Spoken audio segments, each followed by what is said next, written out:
Hello বন্ধুরা, কেমন আছো সবাই? আশা করি ভালো আছো। তো আজ আমি বানাবো পটল চিংড়ি। তো চলো বন্ধুরা, তাহলে শুরু করা যাক। তো এখানে আমি চিংড়ি মাছ নিয়েছি, পেঁয়াজ দিয়ে দিয়েছি, একটু 4-5টা পেঁয়াজ দিয়েছি। যেহেতু এখানে চিংড়ি মাছ অনেকটাই আছে বেশি, তার জন্য 5টা আমি বড় সাইজের পেঁয়াজ দিয়েছি। এবার সব মশলা আমি দিয়ে দেব। লবণ স্বাদ মতো, হলুদ গুঁড়া, ধনে জিরে গুঁড়া, শুকনো লঙ্কার গুঁড়া, আদা রসুন বাটা, তেজপাতা দুটো। তো বন্ধুরা, এদিকে আমি কড়াই বসিয়ে দিয়েছিলাম, কড়াই গরম হয়ে গেছে। কড়াইয়ে এবার আমি তেল দিয়ে দেব।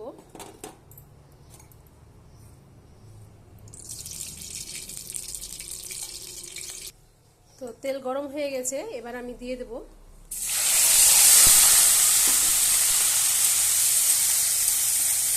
ভালোভাবে কষাবো আমি মাছগুলোকে।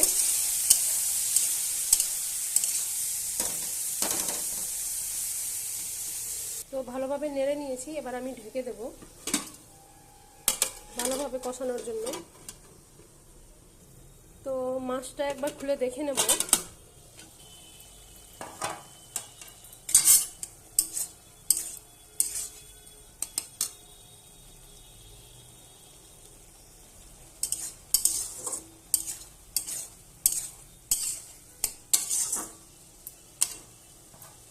আবার ঢেকে দেবো আমি,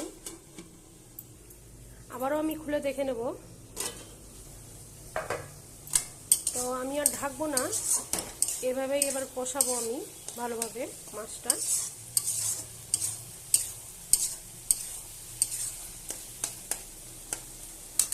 তো আমার ভালোভাবে কষানো হয়ে গেছে। তো আমি কিছুটা চিংড়ি মাছ উঠিয়ে রেখে দিয়েছি, সবটা আমি দিব না পটলে।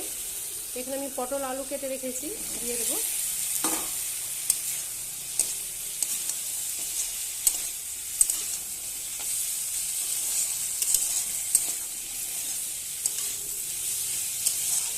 তো এবার ঢেকে দেবো সেদ্ধ হওয়ার জন্য।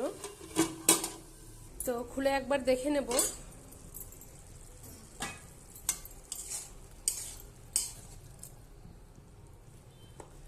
সেদ্ধ হয়নি, তো ভালোভাবে কষাবো। আবারও আমি এটাকে সেদ্ধ হতে দেবো। তো বন্ধুরা, খুলে দেখে নেব সেদ্ধ হয়েছে কিনা।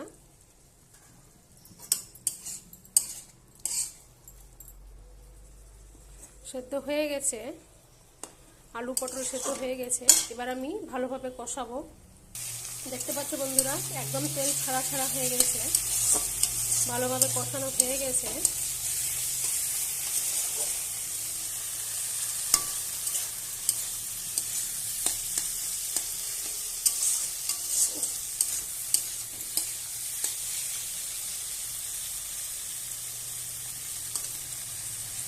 তো আমি এখানে সামান্য গরম জল দিয়ে দেবো।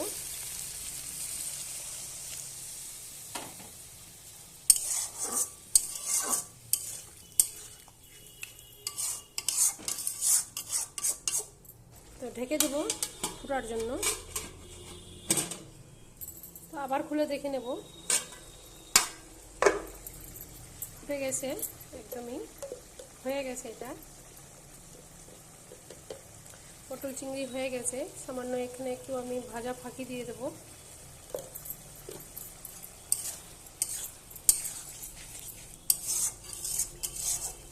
তো বন্ধুরা, ভিডিওটা যদি ভালো লাগে লাইক শেয়ার কমেন্ট করবে, নতুন ভিডিও পেতে সাবস্ক্রাইব করবে। তো আজকের মতো এখান থেকেই টাটা।